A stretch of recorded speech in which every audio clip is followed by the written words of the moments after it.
Regardez le vecteur MEH. Vous regardez le vecteur BA. Comment sont ces deux vecteurs? Orthogonaux, très bien.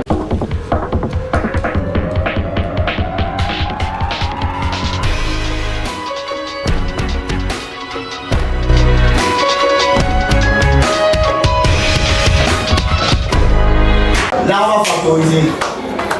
F de M égale à 4 équivaut à dire que MA carré moins MB carré est égal à 4. Alors, on a MA, le taux carré, moins MB, le taux carré égal à 4. Donc, c'est comme A carré moins B carré. La formule factorisée, A moins B, facteur A plus B, comme ça, donc il y a un élément ici, égal à 4.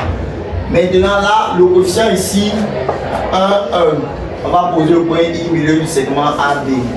Alors que ici, la somme va donner 0. On va introduire A ici ou introduire B ici. Donc, on va introduire A ici par exemple. Vous aviez MEA moins, entre parenthèses, je sais qui va voir. Ce gros pantalon.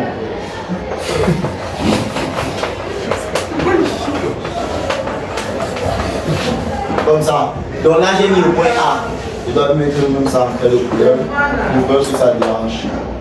Ici, de ce côté, on va mettre le point I. Ça va donner donc MEI. Oh là là, fait le couleur. MEI plus IA. Pour celui-ci, on va aussi mettre I. Ça va aussi donner MEI plus IB. Comme ça. Égal à 4. Alors, une fois que cela est fait, le monsieur ci va là, le monsieur ci. Il va rester moins AB. Moins AB, c'est BA. Il va rester moins AB. De ce côté, ça et ça vous donne 2 MEI. Et le monsieur ici avec ça vont partir parce que I est le milieu du segment AB. Nous avions montré ça tout à l'heure. Vidéo précédente. Ça et ça se vecteur de. Donc ça nous donne 4 tout simplement. Alors, arrivé à ce niveau, ça veut dire que, je rappelle que U scalaire V, c'est aussi V scalaire U. Donc on peut commencer par écrire avec ça. Donc on a MEI scalaire BA égale à 4 sur 2. Donc le gars c'est là en bas. Maintenant pour continuer, on va poser un point H au lieu d'orthogonal de M pour pouvoir conclure. Posons H projeté orthogonal de M sur la droite ici. Sur la droite AB ou alors BA, c'est la même chose. Faisons un peu une esquisse. Je n'ai pas dit la figure, j'ai dit un esquisse. Il peut y avoir plusieurs esquisses concernant ça. Voici le point I. Je viens de coder pour dire que I est le milieu de A et D. Alors, si je prends par exemple le point M ici, vous allez comprendre donc que le point H va se retrouver là. Par ça, le projecteur orthogonal qui est à l'angle droit. Mais la question que je vous pose, insérons un peu le point H ici, vous allez voir ce qui va se passer. F de M égale à K équivaut à MEH plus HI, comme ça, scalaire BA égale à K sur 2. Là, je mets H. Là, je mets H. On va développer un peu. Vous avez MEH scalaire BA plus HI scalaire BA égale à K sur 2. Regardez le vecteur MEH.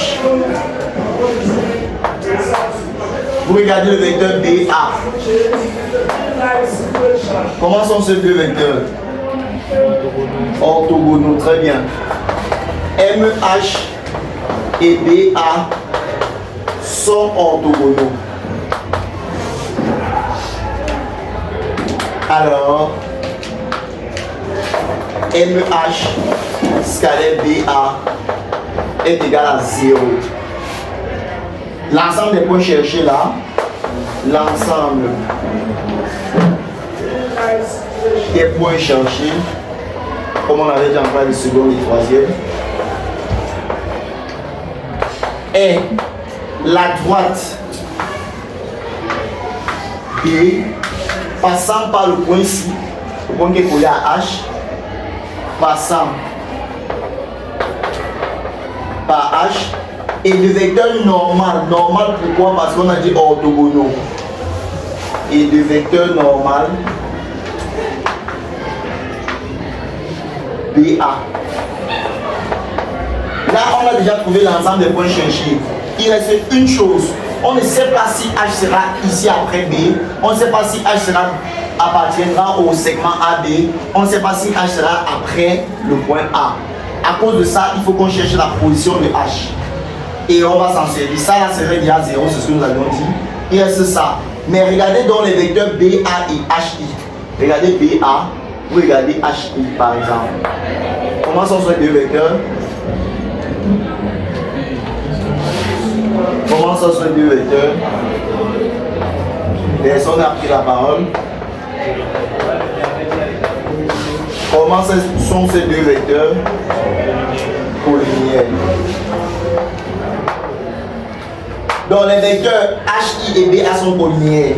C'est-à-dire, en bas de seconde C, il existe alpha appartenant à R étoile tel que HI soit égal à alpha BA. Je vais donc venir ici, là où il y a HI, je vais mettre alpha BA. Ça donne déjà la position, mais on a besoin de savoir qui est alpha. Ceci donne déjà la position. On a besoin de savoir qui est alpha. Dans l'application, vous verrez. Alors, F de M égale à K implique, nous sommes à ce niveau. F de M égale à K est équivalent à, ça c'était 0. HI, on met sa valeur. Alpha BA comme ça, scalaire BA égale à K sur 2. Alors c'est équivalent à, je rappelle que I scalaire I c'est I carré. Et d'autres. Tu patient. I scalaire I c'est I carré. Donc là on a alpha BA carré égal à K sur 2.